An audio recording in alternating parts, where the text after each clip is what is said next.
नमस्कार, आप देख रहे हैं आज तक। मैं हूं आपके साथ रोहित सरदाना। शाम के 5 बजने वाले हैं और वक्त हो गया है दंगल का। लॉकडाउन का काउंटडाउन क्या शुरू हो गया, क्योंकि टिकट की बुकिंग ट्रेन की आज से होनी थी, लेकिन इस वक्त की बड़ी खबर यह आ रही है कि 4 बजे से जो बुकिंग ट्रेन की शुरू होनी थी वो अब 6 बजे से हो पाएगी, क्योंकि रेलवे की वेबसाइट अभी अपडेट हो रही है। आईआरसीटीसी की वेबसाइट जिस पर की टिकटों की बुकिंग की जाती है वो अपडेट हो रही है। 4 बजे से बुकिंग का समय दिया गया था, लेकिन वेबसाइट हैंग हो गई, बुकिंग रुक गई। आज तक ने आपको थोड़ी देर पहले बताया था कि 4 बजे से जो बुकिंग शुरू होने वाली थी वो नहीं हो पा रही। लगातार लोग कोशिश कर रहे थे, लेकिन वेबसाइट काम नहीं कर रही थी। वेबसाइट पर वही संदेश लगातार आ रहा था जो पिछले कई दिन से आ रहा था कि कोरोना की वजह से इस रूट पर फिलहाल ट्रेन उपलब्ध नहीं है, जबकि कल से 15 ट्रेनों के नाम घोषित कर चुकी है रेलवे और यह बता चुकी है कि 12 मई से इन 15 ट्रेनों में लोग यात्रा कर सकेंगे। उसके लिए नियमावली भी सार्वजनिक कर दी गई थी। ये बताया गया था कि इन नियमों के तहत लोग यात्रा कर पाएंगे। ई टिकट लेना होगा, कंफर्म टिकट होगा, तभी लोगों को बैठने की अनुमति मिलेगी। रिश्तेदार छोड़ने के लिए अब स्टेशन पर नहीं जा पाएंगे, लेकिन ट्रेन की टिकट की बुकिंग अब तक शुरू नहीं हो पाई। अब यह बुकिंग 6 बजे के बाद शुरू हो पाएगी, जो कि रेलवे का बयान आया है। लेकिन ट्रेन शुरू हो रही है 17 मई के बाद, क्या जिंदगी भी पटरी पर लौटेगी? इस सवाल का जवाब पीएम नरेंद्र मोदी और राज्यों के मुख्यमंत्रियों की बैठक के बाद मिलने का इंतजार पूरा देश कर रहा है। कोरोना से जंग में 5वीं बार इस समय जब हम आपसे बात कर रहे हैं, पीएम और राज्यों के मुख्यमंत्रियों की मीटिंग चल रही है। वीडियो कॉन्फ्रेंसिंग से यह मीटिंग हो रही है और माना जा रहा है कि आज यह मीटिंग देर तक चल सकती है। और यह भी संभावना है कि लॉकडाउन से बाहर निकलने का एक कंक्रीट रोड मैप इस मीटिंग के बाद देश के सामने आ सकता है। लेकिन सूत्र बता रहे हैं कि इस मीटिंग में पीएम ने कहा कि राज्यों के सुझाव पर आगे के दिशा निर्देश बनेंगे। दूसरी तरफ ममता बनर्जी ने केंद्र पर राजनीति करने का आरोप लगा दिया। ममता बनर्जी ने कहा कि केंद्र संघीय ढांचा बरकरार रखे। उन्होंने यह भी कहा कि केंद्र सरकार बंगाल को जो चिट्ठी लिखती है वो हम तक पहुंचने से पहले मीडिया में पहुंच जाती है। और इस सब के बीच लॉकडाउन खोलने की दिशा में एक बड़ा कदम रेल सेवा शुरू होने को माना जा रहा है, जिसकी हालत क्या है हमने आपको अब से कुछ सेकंड पहले बता दी है। शर्तें बहुत सारी रख दी गई रेल यात्रियों के सामने, लेकिन क्या लॉकडाउन खुलेगा? क्या ट्रेन खुलने का मतलब जिंदगी के आगे बढ़ने की दिशा में एक कदम माना जाए? देश में इस समय 67,000 से ज्यादा कोरोना के केस आ चुके हैं। क्या देश लॉकडाउन खोलने के लिए तैयार है? यह सबसे बड़ा सवाल है। आने वाले दिनों में देश आगे कैसे बढ़ेगा? लॉकडाउन खुलेगा या फिर चौथे चरण में जाएगा? काम धंधे शुरू हो पाएंगे या नहीं? आज के दंगल में बात इसी की करेंगे, लेकिन पहले एक रिपोर्ट।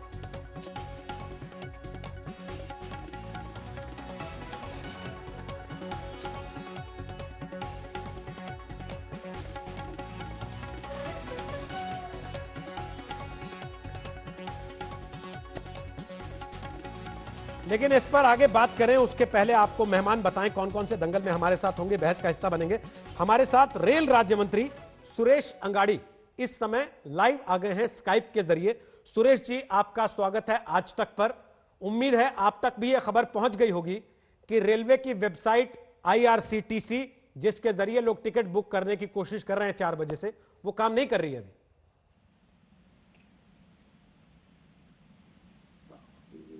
धन्यवाद, आप मुझे धन्यवाद आप रेलवे टिकट से बोल रहे हैं। मैं ट्राई कर रहा हूँ। मैं भी बेलगाम में हूँ अभी। मैं संबंधित अधिकारी से बात करके जो भी समस्या हो गए जल्दी से जल्दी रिजॉल्व करके लोगों के लिए सेवा करने के लिए मैं लगाऊंगा। सुरेश जी, जल्दीबाजी में फैसला ले लिया गया क्या ट्रेन चलाने का? तैयारी नहीं थी पहले?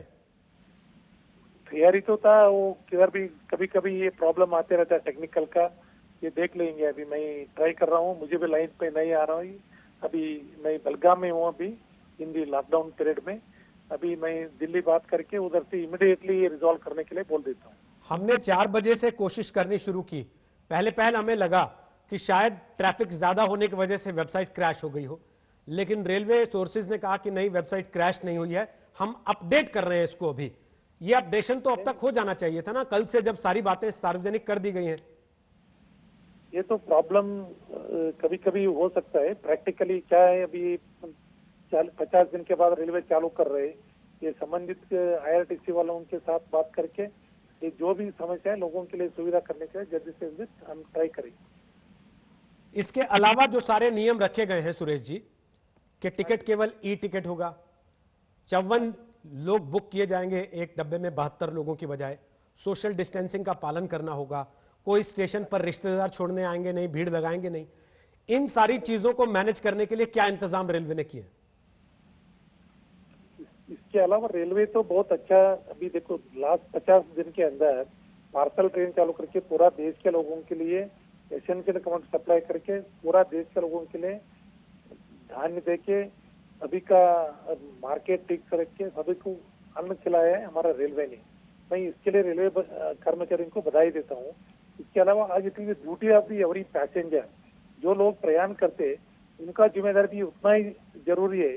उनका हेल्थ ठीक रहना, उनका आरोग्य स्वस्थ रहना, वो इससे वो जाने के लिए जो भारत सरकार गृह इलाके home ministry has given the guideline with the consultation with the health ministry, social distance, आदरणीय प्रधानमंत्री बहुत दफा बोल दिया है, 2 गज दूर रहना, मास्क पहना, सैनिटाइजर यूज करना, हाथ, ये सभी लेके रेल में जाना चाहिए।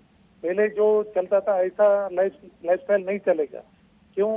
वो उनका आरोग्य स्वस्थ रहा तो उनका घर तक पहुंच जाएगा, आराम से जा सकते। इसके लिए आज लोगों की सेवा के लिए ट्रेन हमने चालू किया है। फर्स्ट पेयर हमने 15 ट्रेन चालू की है।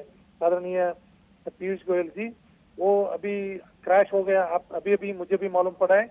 मैं ट्राई कर रहा हूँ वो हमारा लोगों से बात करके तो जल्दी से जल्दी ये प्रॉब्लम सॉल्व करने के लिए हम प्रयास करेंगे। लेकिन अगर ट्रेन की टिकट बुक होने में दिक्कत आ रही है तो कल से यात्रा शुरू होने में लोगों को पहले ही संशय हो जाएगा। नहीं, शंका तो नहीं है इसमें। तो देखो हम तो फेस करना पड़ेगा, इतना दिन के बाद हम चालू कर रहे हैं, ये टेक्निकल प्रॉब्लम रहेगा, कुछ तो लाइन का प्रॉब्लम रहेगा, वो करके हम जो भी इसमें प्रयाण करने वाला लोग है उनका टिकट रिजर्वेशन कंफर्म होने के बाद ही वो प्रयाण कर सकते हैं। कोई भी जाकर ट्रेन में पहले जैसा ठहरने का सवाल ही नहीं है, वो नहीं करना। उनका आरोग्य के बारे में हम बोल रहे। अभी जो भी श्रम शक्ति ट्रेन का भी हमने यही किया, जो सेंडिंग स्टेट और रिसीविंग स्टेट वो भी ख्याल करना पड़ता। नोडल अधिकारी को भी इतना दिन कम रखा है, ये सभी ध्यान में रख के हम काम कर रहे हैं। इसमें थोड़ा दिक्कतें आते रहेगा, वो रिजॉल्व करके जल्दी से जल्दी इसके ऊपर खाली किसके ऊपर शंका करना, डाउट करना, ये बंद होना चाहिए। और शिस्तबद्ध से हमारे लोग भी जाने के लिए सीखना, और रेलवे को भी, रेलवे ही उनका प्रॉपर्टी है, देश का प्रॉपर्टी है, वो समझ के जाना। खाली किसी के ऊपर दोष आरोप करने का ये समय नहीं है। ये समय में हम सब शांति से और इसे प्रयाण करके उनका आरोग्य ठीक करके जाने के लिए प्रयाण करने वाला लोग भी सोचना चाहिए। वो हिसाब से आने वाला दिनों में और भी lifestyle will be going to change, वो हिसाब से लोग जाना चाहिए। शुक्रिया सुरेश अंगाड़ी जी हमसे बात करने के लिए। रेल राज्य मंत्री सुरेश अंगाड़ी कह रहे हैं उन तक भी जानकारी आ गई है, वेबसाइट इस समय फंसी हुई है, कोशिश की जा रही है, तकनीकी दिक्कत है, 50 दिन के बाद यह काम शुरू हुआ है, लिहाजा इन दिक्कतों को दूर करने के बाद 6 बजे टिकट की बुकिंग शुरू की जाएगी। हमारे साथ संबित पात्रा बीजेपी के प्रवक्ता और संजय सिंह आम आदमी पार्टी के नेता और राज्यसभा के सांसद, 2 मेहमान आज दंगल में रहेंगे और केवल इन्हीं दोनों के साथ आज हम चर्चा करेंगे पूरे दंगल कार्यक्रम के दौरान कि क्या लॉकडाउन का काउंटडाउन अब शुरू माना जाए। संबित पात्रा, आपने भी रेल राज्य मंत्री को सुना होगा, कल से ट्रेन शुरू होगी, इसको लेके पोस्टर, बैनर, झंडे सब जगह लग गए, लेकिन वेबसाइट अपडेट नहीं हुई अभी तक। देखिए, एक बार रेल राज्य मंत्री ने इस विषय पे अपना वक्तव्य दे दिया, मुझे लगता नहीं है उसके बाद मेरी तरफ से कोई क्लैरिफिकेशन होना चाहिए, क्योंकि वो डिपार्टमेंट के एक तरह से सेकंड टू द हेड हैं। और स्वाभाविक है, आप सही बोल रहे हैं कि 4 बजे का समय था और अपडेशन में थोड़ा समय लग रहा है। ये टेक्नोलॉजिकल विषय है, मुझे लगता है यथाशीघ्र है, क्योंकि डिबेट खत्म होते होते 6 बज जाएगा और जनता जनार्दन ई टिकट बुक कर पाएगी।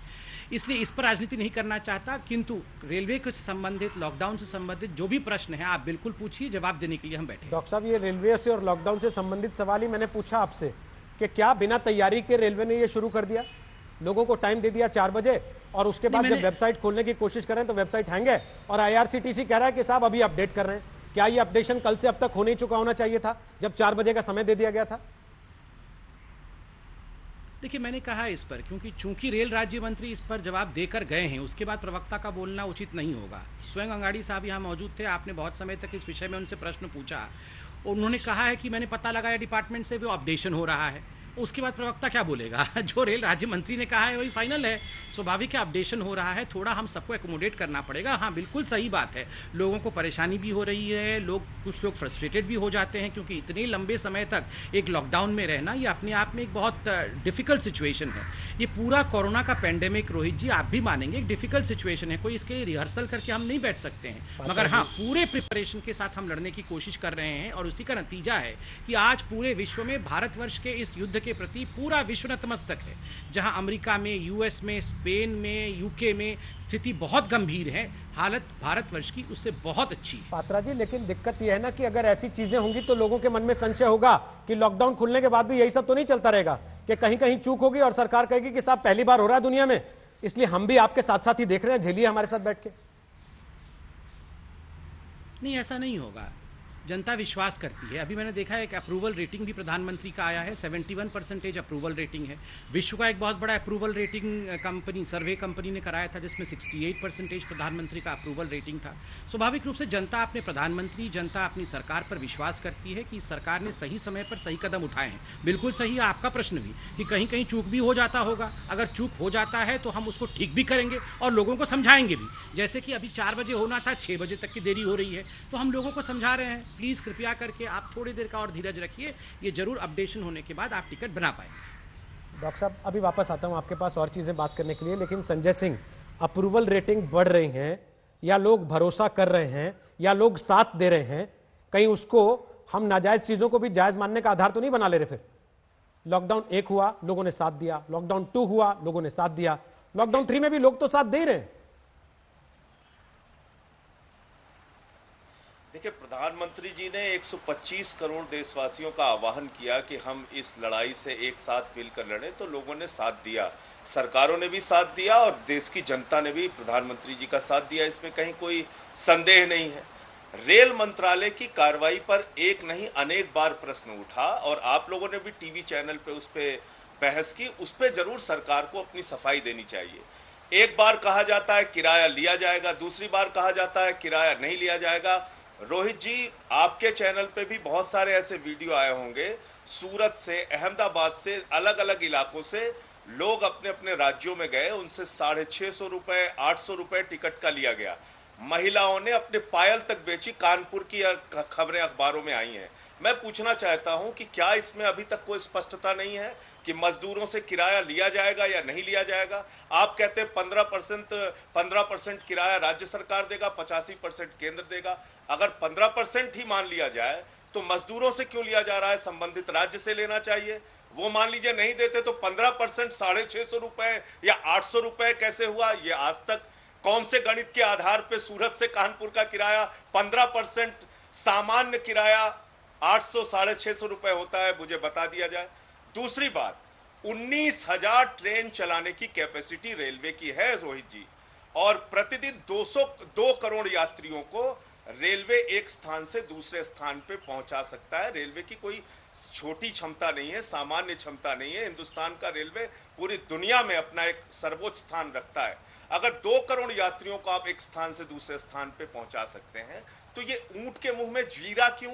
कभी आप कहते हैं हम 300 ट्रेन चलाएंगे श्रमिक की, पता नहीं वो श्रमिक ट्रेनें 300 चलेंगी या नहीं चलेंगी, वो तो सरकार बता सकती है। फिर आप कहते हैं 15 एसी ट्रेनें चलेंगी।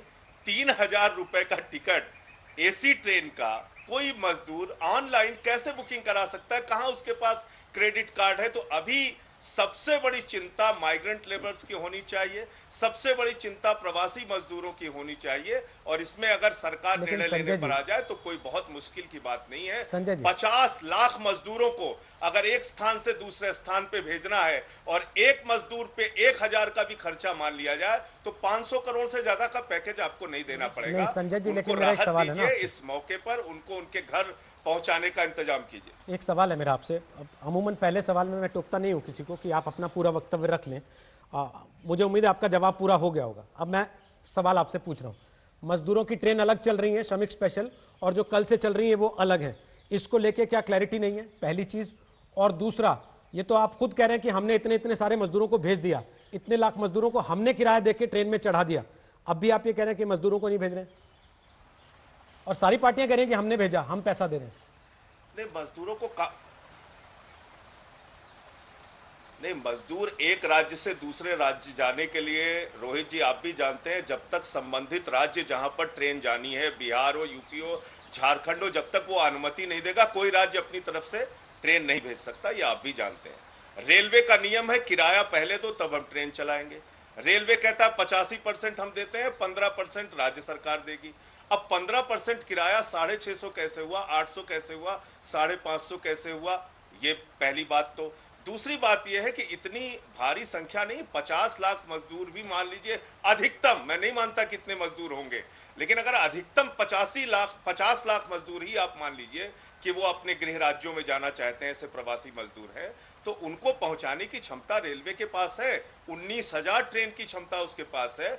2 करोड़ यात्रियों को प्रतिदिन एक स्थान से दूसरे स्थान पे पहुंचाने की क्षमता उसके पास है। और आप ये 15 ट्रेन किस बात के लिए चला रहे हैं, क्या दिखावा कर रहे हैं? आप जो नियम बनाए हुए हैं उस नियम के तहत राज्यों से आपस की सहमति के आधार पर अधिक से अधिक ट्रेन चला के प्रवासी मजदूरों को भेजिए, जिससे उनको पैदल चलने की नौबत ना आए, जिससे उनको रोड एक्सीडेंट का शिकार ना होना पड़े, जिससे उनको पटरी के नीचे कटकर ना मरना पड़े। मैं समझता हूं इसमें अतिरिक्त संवेदनशीलता दिखाने की आवश्यकता है। इसमें मजदूर या गैर मजदूर भेद करने के बजाय, भाई आपने हवाई जहाज से विदेशों से मंगाया लोगों को, आपकी प्रशंसा हुई, तारीफ हुई। कोटा से स्टूडेंट्स राज्यों ने मंगाए, इसकी सबने तारीफ की। तो मजदूर के प्रति इतना उपेक्षित भाव क्यों? ठीक है, मजदूर के लिए इतना एकदम अतिरिक्त सोच आपकी क्यों रहती है कि उनको सबसे नीचे पावदान पे रखना है? ठीक। 190 करोड़ रुपए में गुजरात के सीएम का जहाज आ सकता है, 500 करोड़ रुपए गरीबों के लिए पैकेज नहीं आ सकता। ठीक है। 68,000 करोड़ रुपए नीरव मोदी, मेहुल चौकसी जैसे पूंजीपतियों का माफ हो सकता है। ठीक है सर। तो इनके लिए 500 करोड़ का पैकेज नहीं आ सकता, अधिकतम मानता हूं मैं। ओके, संबित पात्रा जवाब दीजिए, उसके बाद अगले सवाल पर पढ़ते हैं। बोलिए संबित।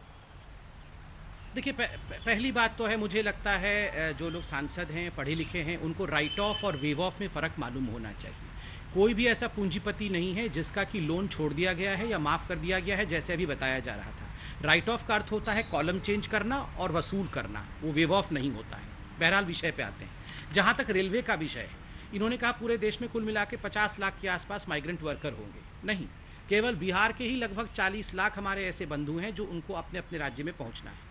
ऐसे करके आप अगर पूरी संख्या देखेंगे तो 8 से 10 करोड़ लोग ऐसे हैं जो चाहते हैं कि वो अपने अपने राज्यों में वापस जाएं।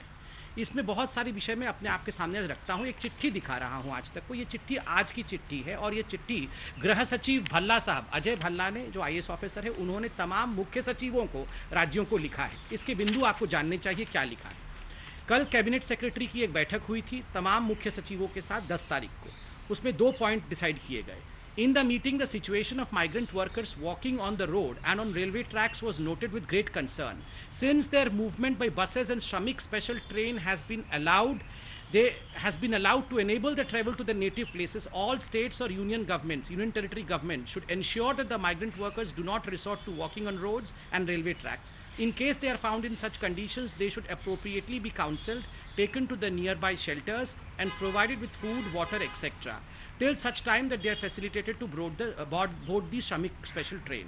Further, there's a request by the Cabinet Secretary to all state union territory governments that they should cooperate with the railways in running more number of Shramik special trains so that travel of stranded migrant workers is facilitated at a faster rate. देखिए, इसमें कुल मिलाकर ये जो हृदय विदारक दृश्य बन रहे हैं कि बहुत सारे जो माइग्रेंट लेबर्स हैं वो सड़कों पे चल रहे हैं, बच्चों को गोद में लेके चल रहे हैं, कोई पटरी पे चल रहा है। और कुछ दिन पहले औरंगाबाद में पटरी में कट के हमारे बंधु मर भी गए। उसमें स्पष्ट रूप से कहा गया है कि राज्य की सरकारें जब श्रमिक एक्सप्रेस ट्रेन चल रही हैं वहाँ तक पहुँचाने का काम राज्य की सरकारें बड़ी सेंसिटिविटी के साथ करें। कोई अगर रोड पे चल रहा है, कोई पटरी पे चल रहा है, तो समझा बुझाकर उसको शेल्टर हाउस की तरफ ले लिया जाए, क्योंकि SDRF का फंड राज्यों को दिया गया है शेल्टर हाउस स्थापित करने के लिए, वहाँ भोजन की व्यवस्था करने के लिए, वहाँ पानी की व्यवस्था करने के लिए। डॉक्टर साहब, ये सारी बातें कागज पे बड़ी अच्छी लगती हैं, जब आप बताते हैं तो बड़ा सुंदर लगता है सुनने में कि देखो सरकार कितना अरेंजमेंट कर रही है, लेकिन जमीन पे जब आदमी जाता है उसको बिना ट्रेन के थोड़ी ना कोई टिकट लिए, बिना टिकट के ट्रेन में बैठने दे रहा है। और जो बात संजय सिंह कह रहे हैं उसको तो आप नकार नहीं पाएंगे ना, उसके बाकायदे प्रूफ हैं कि मजदूरों को टिकट लेना पड़ा, 650 का टिकट, 800 का टिकट। ये भी खबर अखबार में छपी है कि एक महिला अपनी पाजेब बेच के टिकट खरीद के बैठी। तो इन लोगों को अगर ट्रेन में नहीं बैठने दिया जा रहा बिना टिकट के, उसका जिम्मेदार कौन है फिर? रोहित जी मैं जवाब देता हूं। देखिए रोहित जी, आक्षेप तो बहुत सारे होंगे, जवाब देने वाले को समय दीजिए, कम से कम लोगों का ज्ञानवर्धन हो। सर मैं मना नहीं कर रहा, मैं आपको पूरा समय दे रहा हूं, लेकिन आप वो चिट्ठी पढ़ के सुना रहे हैं सर। वो चिट्ठियां तो सारे देश के लोग देख रहे हैं, लेकिन वो चिट्ठियां जमीनी हकीकत में कहां बदल रही हैं? नहीं, जमीनी हकीकत में नहीं बदल रही है, तो कलेक्टर और वहाँ के कमिश्नर और वहाँ के एसपी को जवाब देना पड़ेगा, वो हम कर भी रहे हैं। देखिए अभी मैं संजय सिंह जी का जवाब देता हूँ। संजय सिंह जी की पार्टी ने थोड़ी दिन पहले, मेरे ख्याल से 7-8 दिन पहले ही क्रेडिट लिया कि हमने पैसे देकर मजदूरों को बिहार भेजा है। उसकी सच्चाई बिहार की सरकार ने अपने इस चिट्ठी को रिलीज करके किया। ये किस प्रकार से, ये चिट्ठी भी आपको पढ़ना चाहिए। ये चिट्ठी लिखा गया है principal secretary disaster management government of Bihar को आम आदमी पार्टी द्वारा, और ये लिखा गया है 6 मई 2020 को कि जो कंसेंट है श्रमिक एक्सप्रेस ट्रेन को दिल्ली से मुजफ्फरपुर चलाने का, आप कृपया करके पैसे कलेक्शन करके हमको दे दीजिएगा। रियम्बर्स अप्रोप्रिएट फेयर भी लिख दिया गया कि 6.5 लाख रुपए आप हमें दे दीजिएगा, और हम मरीजों का जो माइग्रेंट लेबर से उनके पैसे हम दे रहे हैं। तो ये क्रेडिट लेने की कोशिश क्यों कर रहे थे? बिहार की सरकार ने पैसा दिया है ना, बिहार की सरकार ने इनको रियम्बर्स किया है ना, नंबर 1।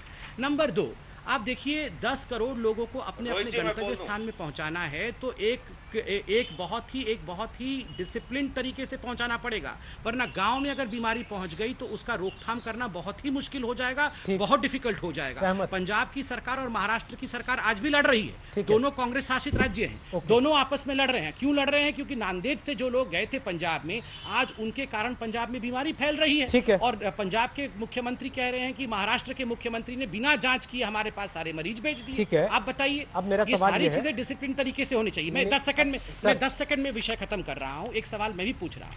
देखिए कुछ जानकारी देना चाहता हूं। आज जब हम डिबेट कर रहे हैं तो टोटल ट्रेन जो दौड़ रही है पटरियों पे और गंतव्य स्थान पे पहुंची है, उनकी संख्या जान लीजिए। 468 ट्रेन कुल मिला के दौड़ी है। टोटल ट्रेन जो अभी पटरी पे है, जो पहुंची नहीं है, वो 105 है, और जो पहुंच चुकी है अपने गंतव्य स्थान पे 363 है, और जो अभी खड़ी है रेलवे पटरी पे वो 50 है। कुल मिला के 5.5 लाख लेबर्स अपने अपने गांव पहुंचे हैं। मेरा सवाल उठता है कि 240 ट्रेन का ऑर्डर उत्तर प्रदेश ने दिया है, 215 ट्रेन का ऑर्डर गुजरात ने दिया है, 142 ट्रेन का ऑर्डर बिहार ने दिया है, छत्तीसगढ़ में अभी तक 1 ट्रेन का ऑर्डर दिया है, राजस्थान जहां की बहुत सारे हमारे बिहार के और उत्तर प्रदेश के बंधु माइग्रेंट लेबर्स के रूप में काम करते हैं वहां, और राजस्थान के लोग भी बाहर काम करते हैं, वैसा राजस्थान ने केवल 4 ट्रेन के लिए ऑर्डर किया है, और वेस्ट बंगाल ने केवल 3 ट्रेन के लिए ऑर्डर किया है। ठीक है। आज पीयूष गोयल जी ने कहा है कि हमारे पास 1200 ट्रेन है, प्रतिदिन हम 300 ट्रेन दौड़ा सकते हैं। मेरा सवाल उठता है कि ये राज्य डिमांड क्यों नहीं कर रहे हैं? आप जब तक अलाउ नहीं करेंगे अपने राज्य में ट्रेन को घुसने के लिए, कैसे ट्रेन जाएगी? आपका पॉइंट यह है कि राज्य सरकारें मांग ही नहीं रही, तो हम ट्रेन कैसे चलाएं? जबकि हमने राज्य सरकारों को कहा है कि आप चाहें तो ट्रेन लेकर अपने अपने यहाँ के मजदूरों को ला ले जा सकते हैं। अब मैं इसके बाद राज्यों और केंद्र के बीच जो आज युद्ध की स्थिति दिखाई दे रही है उस पर आऊंगा संजय जी, लेकिन उसके पहले इस चीज को लेकर, ट्रेन को लेकर आप जो कमेंट करना चाहते हैं कर लीजिए, ये बताते हुए कि महामारी में भी हमारे देश की राजनीतिक पार्टियां और सरकारें क्रेडिट लेने से थोड़ा सा परहेज नहीं कर सकती क्या? क्रेडिट आदमी को मिल ही जाएगा बाद में जब चुनाव होगा। जो सरकार अच्छा काम करेगी जनता उसको वोट दे देगी दोबारा। ठीक है, मैं सहमत हूं आपकी बात से, बिल्कुल सही बात आपने कहा। पहली बात तो हमारे मित्र संबित पात्रा जी बहुत पढ़े लिखे हैं, और वो अभी हमसे कह रहे थे कि राइट ऑफ और माफ करने का भेद समझना चाहिए। ये भेद ही मैं आपको दिखा रहा हूं संबित पात्रा जी। ये राज्यसभा में दिया गया जवाब है सरकार का, जिसमें कहा गया है जितने लोन राइट ऑफ किए गए हैं 2.54 लाख करोड़ रुपए 2019 का आंकड़ा है, 68,000 करोड़ रुपए अभी का आंकड़ा है, और ये पहले का जवाब है जिसमें कहा गया है उन लोन्स में जो लोन आपने राइट ऑफ किया है लाखों करोड़, उसमें मात्र 10.7% की वापसी हुई है। यानी रिकवरी जो है वो 10.7% की है। 90% पैसा आप वापस नहीं कर पाते, यही रिकॉर्ड है राइट ऑफ किए गए लोन का। तो इसलिए ये मत समझाइए कि ये राइट ऑफ क्या होता है और माफ क्या होता है। यही राइट ऑफ किसानों का भी कर दीजिए जो कर्जदार हैं, यही राइट ऑफ आप छोटे व्यापारियों का भी कर दीजिए, छात्रों का भी ऐसे राइट ऑफ कर दीजिए, उनका बैलेंस शीट से, बैंक की बैलेंस शीट से उनका भी कर्जा गायब कर दीजिए, उनका तो कॉलर पकड़ के हवालात में बंद कर दिया जाता है उनसे कर्ज वसूलने के लिए। दूसरा विषय आपने कहा कि इस समय जो लोग राज्य सरकारों में पैदल चलते हुए या ट्रैक पे चलते हुए पाया जाए, उनके लिए बस का इंतजाम किया जाए और श्रमिक ट्रेन जहां से चलती है वहां पहुंचाया जाए। देखिए, लेटर में लिखने में इस बात में कोई आपत्ति नहीं, बहुत अच्छी बात सुनने में भी लग रही है, लेकिन कल का दृश्य हो सकता है रोहित सरदाना जी ने दिखाया हो अपनी टीवी चैनल पे, भरतपुर के बॉर्डर पे, यूपी और राजस्थान के बॉर्डर पे पुलिस वाले ही बेचारे आपस में लड़ गए। पैदल चल के राजस्थान से उत्तर प्रदेश जो मजदूर जा रहे थे उनको घुसने नहीं दिया गया और उनके बीच में आपस में लड़ाइयां हो गई। तो आपके इस दिशा निर्देश का यूपी, जहां पे आपकी सरकार है, वही मानने के लिए तैयार नहीं है। तीसरी बात आपने बिहार वाली की, वो बड़ी महत्वपूर्ण बात है। मैं बिहार सरकार का पत्र लाइन बाय लाइन पढ़ के सुना रहा हूं। जो बिहार सरकार का पत्र है वो क्या कहता है? The policy of the government of Bihar is to reimburse the railway fare paid by the migrant laborer on arrival। ये बिहार सरकार की पॉलिसी है, नीति है, योजना है कि जब प्रवासी मजदूर अपने पास से किराया लगाकर वहां पे पहुंच जाएंगे, और नीतीश कुमार जी उसमें आगे भी जोड़ते हैं, उनका वीडियो है जो टीवी चैनल ने चलाया कि 21 दिन क्वारंटाइन रहने के बाद तब उनको पैसा दिया जाएगा और तब उसमें 500 रुपए और अतिरिक्त जोड़ के दिया जाएगा। मैं पूछना चाहता हूं, रेलवे आपका कहता है पैसा पहले दो तब ट्रेन चलाएंगे, बिहार सरकार कहती है पहले आने दो 21 दिन बाद किराया देंगे। उस स्थिति में दिल्ली की सरकार ने पेमेंट किया, और ये हमारा पेमेंट है जो हमने मजदूरों के किराए का किया, इसका कोई क्रेडिट नहीं लेना, सिर्फ आपकी जानकारी के लिए बता रहा हूं, क्योंकि आप लोग बड़े अधिकार के साथ चैनलों पे बैठ के झूठी जानकारी देते हैं। ये बंद कीजिए, अच्छी बात नहीं है। इस समय जरूरत है, राज्य सरकारें जहां भी ट्रेन जा रही है, आप 15% का भी नियम क्यों लगा रहे हैं? आप फ्री कर दीजिए, बाद में राज्य सरकारों से रिएम्बर्स कर ले, रेलवे रिएम्बर्स कर ले। रेलवे ही क्यों शुरू में टिकट लेता है? रेलवे मना कर दे, हम कोई टिकट नहीं लेंगे। तीसरी बात आपने अभी कही कि इस समय में, इस दौरान में आक्षेप लगाना आसान होता है। माफ कीजिएगा, जितना आक्षेप आपने दिल्ली की सरकार के ऊपर आपके पार्टी के नेताओं ने तो उपवास तक यहां पे रख दिया, आपके एक माननीय सांसद ने, मैं उसके विषय में नहीं जाना चाहूंगा। और आपका केंद्र सरकार का राज्य सरकारों के प्रति रवैया क्या रहा? 17,500 करोड़ रुपए आपने आपदा राहत के इस कोरोना संकट से निपटने के लिए बांटा, 17.5 रुपए आपने दिल्ली सरकार को नहीं दिया। मैं समझता हूं कि ये तय करना बहुत आसान है लोगों के लिए कि जहां पर विपक्ष की सरकारें हैं वहां पर केंद्र का रवैया क्या है, केंद्र और राज्य का सामंजस्य क्यों नहीं बन पा रहा है, ये आप बेहतर तय कर सकते हैं। मुझे लगता है अब मैं इसी सवाल को लेके आना चाहता हूं, एक इससे थोड़ा सा आगे बढ़ते हुए। राइट ऑफ और वेव ऑफ इतनी लंबी बहस है संजय जी, आप भी जानते हैं, संबित आप भी जानते हैं कि उसके लिए हम अलग से एक दिन 1 घंटा रख सकते हैं केवल उसी पर बहस करने के लिए, कितने उद्योगपतियों का कितना पैसा राइट ऑफ हुआ और उस राइट ऑफ के कॉलम में कितनी वापसी पिछले कई साल में दिखाई जा सकी इस देश में। लेकिन जो सवाल आपने छेड़ दिया वो ये कि राज्यों और केंद्र के बीच का संबंध इस समय, ममता बनर्जी ने भी अब से कुछ देर पहले उस मीटिंग में जो कि मुख्यमंत्रियों के साथ प्रधानमंत्री की चल रही है, बड़ा आरोप लगा दिया कि साहब ठीक से नहीं है सब कुछ, केंद्र की चिट्ठी हमारे पास बंगाल में बाद में पहुंचती है, मीडिया में पहले लीक हो जाती है। लेकिन संजय जी आप कैसे आरोप लगा रहे हैं? इसी चैनल पर बैठकर मेरे ही साथ अरविंद केजरीवाल तारीफों के पुल बांधकर गए केंद्र की सरकार के, उन्होंने कहा कि बहुत बढ़िया रहा, हमें तो कोई दिक्कत ही नहीं हुई, हमने जो जो केंद्र से मांग की केंद्र की सरकार ने हमें सब कुछ दिया। आप कह रहे हैं हमें 17 रुपए भी नहीं दिए इन्होंने। अब जरा मैं जवाब कर लूं संबित जी, ये जवाब दे रहे हैं, उसके बाद आप ही के पास आ रहा हूं। मैं कोई अतिरिक्त अपनी तरफ से नहीं जोड़ रहा हूं, मैं तो आपसे ये कह रहा हूं, मैं तो रोहित जी आपसे यही कह रहा हूं कि केंद्र और राज्य के संबंध बनाने की जिम्मेदारी बड़े भाई की होती है, छोटे भाई की भी होती है। बड़े भाई की ज्यादा होती है, छोटे संजय जी ये तो फिर ये बात हुई ना, आप बड़े भाई हैं, आप केंद्र अरविंद में बैठे जी हैं, आप ज्यादा कुछ और कहेंगे, आप कुछ और कहेंगे। आपने आपदा का पैसा बांटा तो 17.5 रुपए क्यों नहीं दिया? नहीं तो आप 17.5 नहीं, मैं ये आपकी शिकायत ये कि हमें कैश नहीं दिया, सामान जो दे दिया वो काउंट नहीं करते हम, ये कह रहे हैं आप संजय जी? सामान दिया है, मैं जो जहां पे सहयोग किया वहां तारीफ भी करते हैं, जहां उन्होंने सहयोग किया वहां तारीफ भी करते हैं, प्रशंसा भी करते हैं। ठीक है, लेकिन जहां हमारी, जैसे अब हमारे ऊपर आनंद विहार का आरोप लगा दिया गया, कानून व्यवस्था हमारे पास है क्या? किसी को रोकना, किसी को लॉकडाउन का पालन करवाना, वो दिल्ली पुलिस के पास है, गृह मंत्रालय के में तो बातें साफ है, वो साफ तौर पे दिखती हैं। संजय जी उससे आगे बढ़ गए हैं ना, आनंद विहार अब पीछे रह गया, लॉकडाउन 1 में वो घटना हुई। जो कहा जा रहा है राज्य और केंद्र का लेटर मीडिया में नहीं जाना चाहिए। बात ठीक है, बिल्कुल सही ओके। बंगाल सरकार संबित ने की। पात्रा, अब जवाब दीजिए, ममता बनर्जी के आरोप का भी और इनके आरोप का। मैं जवाब देता हूं और सबसे पहले क्योंकि उन्होंने बिहार वाली चिट्ठी का जिक्र किया, मुझे लगता है 10 सेकंड में उसका क्लैरिफिकेशन होना चाहिए। मैं चिट्ठी पढ़ रहा हूं, देयरफॉर दिल्ली सरकार ने जो लिखा है वो चिट्ठी पढ़ रहा हूं। Therefore you are requested not to reimburse the fare to passenger but the same may be reimburse to GNCTD। Approximate fare for one train to Muzaffarpur is ₹6.5 lakh. Actual fare would be indicated shortly. मतलब इतना पैसा आप हमें दे दीजिएगा। तो पैसा लिया है इन्होंने और क्रेडिट लेने की कोशिश की थी। बहरहाल मैं विषय पे आता हूँ। देखिए, अरविंद केजरीवाल जी ने इस दौरान बहुत प्रशंसा की है केंद्र की कि हमें PPE किट मांगा, मिल गया। हमने सर देखिए, मैं आपके बीच में नहीं बोल रहा था। लेकिन आप गलत जानकारी दे रहे हैं, समय पे बोल दीजिए। आप अपने सर देखिए, आपके अधिकारी ने जो चिट्ठी लिखा है, मैं चिट्ठी पढ़ा हूं, मैं अपनी तरफ से कुछ नहीं बोल रहा हूं, आप मुझे बोलने दीजिए।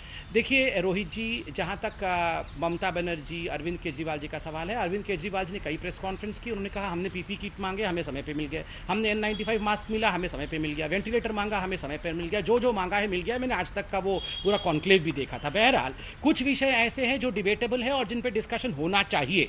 मैं एक इंडियन एक्सप्रेस का एक महत्वपूर्ण आर्टिकल जो कि 9 तारीख को परसों छपा था वो लेके बैठा हूँ और इस पर इनके चीफ सेक्रेटरी माने भी हैं। देखिए, ये बात जब मुझे बोलने दीजिए, दिल्ली के करोड़ों लोग देख रहे हैं, दिल्ली के लोग ठगे नहीं जाने चाहिए। यहाँ 4 अस्पताल को लेकर कोविड का ट्रीटमेंट होता है। Lok Nayak hospital, Ram Manohar Lohia hospital, Lady Hardinge medical college और दिल्ली और झज्जर का जो सेंटर है एम्स का, ये 4 कुल मिला के इन्होंने दिखाया है। इन हॉस्पिटल्स में अभी तक 116 डेथ हुई थी 9 तारीख तक, जबकि इन हॉस्पिटल्स 4 हॉस्पिटल्स के डेथ को दिल्ली सरकार ने मात्र 33 डेथ दिखाया था। मैं कोट करता हूँ एक एक करके। आरएमएल की जो अध्यक्षा हैं, जो सुपरिंटेंडेंट हैं, उनका नाम है डॉक्टर मीनाक्षी भारद्वाज। वो कहती हैं, we are regularly giving our data to the Delhi government, we don't know why incorrect data is being reflected, even the total number of कोविड-19 positive cases is incorrect, we have informed them many times but the number is still not correct. अब कितना data है? RML में अभी तक 52 death, मतलब परसों तक 52 डेथ हुई थी, जबकि दिल्ली सरकार ने केवल 26 डेथ दिखाया था। अब हम आते हैं एम्स हॉस्पिटल में। एम्स में इन्होंने दिखाया है 2 डेथ, जबकि एम्स के जो मेडिकल सुपरिंटेंडेंट हैं, जो दिल्ली एम्स और झज्जर कैंपस को देखते हैं, उनका कहना है कि 14 लोगों का डेथ हुआ है। अब मैं आपको दिखाता हूं तीसरे अस्पताल LNJP में 47 डेथ रिपोर्टेड हुआ है, जबकि दिल्ली सरकार ने 5 डेथ्स दिखाए हैं और ये कह रहे हैं doctor JC Pasi, medical director of the hospital, The total number of death reported in my hospital due to COVID positive patient is 47. Last hospital है लेडी हार्डिन हॉस्पिटल, जिसमें कि अभी तक वो कह रहे हैं कि according to the health department not a single death has happened, but उनके medical superintendent doctor NN Mathur का कहना है कि 3 deaths of corona patients have been reported in last 1 month, मतलब परसों तक। तो कहीं ना कहीं ये जो आंकड़े छुपाने का काम, मैं किसी के ऊपर आक्षेप नहीं लगा रहा हूँ, मगर अगर हम आंकड़े छुपाएंगे, ममता जी वहाँ आंकड़े छुपा रही हैं। और देखिए, ये चीफ सेक्रेटरी की चिट्ठी है, आम आदमी पार्टी सरकार की चीफ, तो इसका मतलब आरोप तो लग ही रहा है ना। और आपने कहा कि दिल्ली सरकार के तहत आते हैं ये अस्पताल। सुनिए, आपने शुरुआत ही यहाँ से की। नहीं, मैं इसका जवाब देता हूँ। देखिए, मैं लड़ना नहीं चाहता हूँ, मगर मैं कहाँ कह रहा हूँ कि आप लोग लड़ रहे हैं। आप दोनों तो बड़े मीठे से ये कह रहे हैं हम एक दूसरे पे आरोप नहीं लगा रहे, लेकिन आरोप के अलावा कुछ हो भी तो नहीं रहा तब से। कोई बात नहीं। मैं एक ये चिट्ठी कल की है, 10 तारीख की है, और ये चिट्ठी लिखा है विजय देव, जो कि चीफ सेक्रेटरी हैं दिल्ली के। एंड वो कहते हैं, and whereas it has come to the notice that both public and private hospitals, both COVID dedicated and non-COVID hospitals, are not reporting the deaths of positive cases of COVID-19 occurring in their hospitals in a timely and regular manner, and therefore it is great, मतलब बहुत, वो कहते हैं कि बहुत बड़ी चिंता का विषय है कि सारी संख्याएं गड़बड़ हो रही हैं। अगर संख्याएं गड़बड़ होंगी तो ये लड़ाई लड़ेंगे कैसे हम? संबित जी, दिल्ली नगर निगम ने जो आंकड़े जारी किए, अलग अलग घाट पर जो कोरोना पॉजिटिव मरीजों के शव लाए गए और उनके अंतिम संस्कार हुए, पंजाबी घाट पर, पंजाबी बाग में 96, ITO में 91 बॉडी दफन हुई। साउथ MCD ये बातें बता रही है। 9 मई तक 153 निगम बोध घाट पर अंतिम संस्कार कोरोना प्रोटोकॉल के तहत हुए। तो संजय जी, क्या वाकई मौत के आंकड़े को लेकर भी घमासान हो रहा है, उसमें भी घपला घोटाला हो जा रहा है क्या? देखिए, भारतीय जनता पार्टी को चीजों को तोड़ने, मरोड़ने, अफवाह फैलाने में महारत हासिल है। ये बात मैं जिम्मेदारी से इस बात को कहना चाहता हूं। मैं मानता हूं इनसे कोई जोड़ नहीं है इस मामले में। आप मुझे बताइए, कोरोना डेथ्स को डिक्लेयर करने के लिए डॉक्टर्स की एक कमेटी बनाई गई, वो इसको डिक्लेयर करते हैं, वो इसको देखते हैं। अब आप उसमें अरविंद केजरीवाल और आम आदमी पार्टी और दिल्ली सरकार सबको आप घसीटने पर लग जाएंगे। देखिए, अगर इसकी बात आप करेंगे, आपको कह रहे हैं चिंता होनी चाहिए, मैं तो प्रभु से प्रार्थना करता हूं देश में कहीं कोई कोरोना से डेथ ना हो, किसी की जान ना जाए। लेकिन आपके जो गुजरात मॉडल जिसकी आप सबसे ज्यादा चर्चा करते हैं, वहां हालत क्या है? 7,000 केसेस में रोहित जी 425 लोगों की जान जा चुकी है। अब शायद वो आंकड़े बढ़ भी गए होंगे। 3200 केसेस में 193 लोगों की जान जा चुकी है मध्य प्रदेश में। जीवन लोगों का बचाने के लिए आपका चिकित्सा मॉडल, स्वास्थ्य मॉडल, गुजरात मॉडल, जिसका आप सबसे ज्यादा पूरे दुनिया में, जिसकी चर्चा आप पूरे देश में करते हैं, वहां की हालत यह है, वहां की बदहाली का आलम यह है। आप दिल्ली सरकार पे आरोप लगाने पे लगे हुए हैं कि यहां इतने मरे हुए हैं, उतने मरे हुए। अरे भाई, यहां पे जो भी डॉक्टर्स की रिपोर्ट आई है, जो डॉक्टर्स ने देखा है, डॉक्टर्स ने उसको अनाउंस किया, एक कमेटी बनती है। अब आप कह रहे हैं वो कमेटी झूठ बोल रही है, तो आप कह सकते हैं, आपके प्रधानमंत्री जी कहते हैं कोरोना योद्धा हैं, इनका सम्मान कीजिए। हम भी कहते हैं प्रधानमंत्री जी की तरह भाई इन कोरोना योद्धाओं का सम्मान करना चाहिए। अगर उन पे कोई आप प्रश्न उठा रहे हैं तो आप जांच कर लीजिए, देख लीजिए। लेकिन आपके गृह, जो आपके द्वारा शासित राज्य है भाजपा के द्वारा, वहां क्या चिकित्सा की हालत है वो भी देख लीजिए। क्या एमसीडी झूठ बोल रही है? बिहार वाली बात बार बार ये घुमा के ला रहे हैं, इसलिए जवाब देना चाह रहा हूं। एमसीडी झूठ बोल रही है? बिहार जी, एमसीडी झूठ बोल रही है क्या? ये जो मौत के आंकड़े एमसीडी ने दिए कितने मामलों में झूठ बोली है रोहित जी, आपको पता नहीं है क्या? सर, लाशों पर भी झूठ बोला जाएगा क्या? एक नहीं, अनेक बार।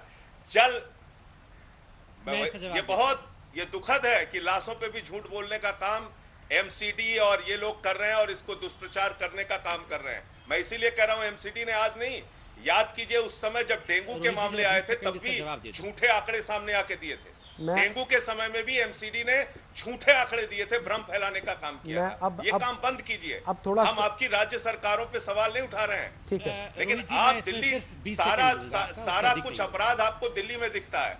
जब सहयोग करने की बात आती है तो कहते हैं यूटी हम नहीं करेंगे। अब जरा इससे थोड़ा सा एक कदम और आगे बढ़ते हैं। संबित जी, आपने भी अपने आंकड़े रख दिए, उन्होंने भी अपने आंकड़े रख दिए। मैं इसके इतर एक आप जवाब दे दीजिएगा साथ साथ। सिर्फ 10 सेकंड मैं सवाल ले रहा हूं, आप साथ साथ जवाब दे दीजिएगा संबित जी, इसको भी एड्रेस कर लीजिएगा। एक मेरे पास मैसेज आया जो कि बताया गया कि पुलिस अधिकारियों के ग्रुप्स में आपस में सर्कुलेट हो रहा है। लॉकडाउन को लेकर क्या कंफ्यूजन है सरकार के अंदर या सिस्टम के अंदर, वो उसके ऊपर बड़ा तगड़ा कमेंट करता है। वो क्या लिखते हैं? थोड़ा खोलो, थोड़ा खोलो, अच्छा ज्यादा मत खोलो, थोड़ा बंद रखो, बेशक थोड़ा खोल लो लेकिन थोड़ा सा बंद रखो, मतलब थोड़ा खोलो ज्यादा मत खोलो, बिल्कुल बंद भी मत रखो और एकदम खोलो भी मत, या एक काम करो जैसा गृह मंत्रालय ने कहा है वैसा कर लो। ये गाइडलाइंस क्लियर क्यों नहीं है सर संबित जी? अगर लॉकडाउन के 50 दिन हम पार कर चुके हैं और अभी भी ये स्थिति है, तो ये कंफ्यूजन की स्थिति क्यों है? मैं जवाब देता। पहले तो संजय भाई के प्रश्न का जवाब दे दूं। मैं तो बोल रहा हूं, इन्होंने कहा कि ऑडिट कमेटी क्या झूठ बोल रही है। मैं सवाल पूछ रहा हूं, क्या विजय देव जी जो चीफ सेक्रेटरी हैं दिल्ली के, वो झूठ बोल रहे हैं क्या? उनकी चिट्ठी दिखाई मैंने, उन्होंने ही लिखा है कि संख्याएं गड़बड़ी हो गई हैं, कैलकुलेशन में गलती हो रही है कहीं ना कहीं और हमें ताकीद रहना है। इन्होंने खुद लिखा है विजय जी ने।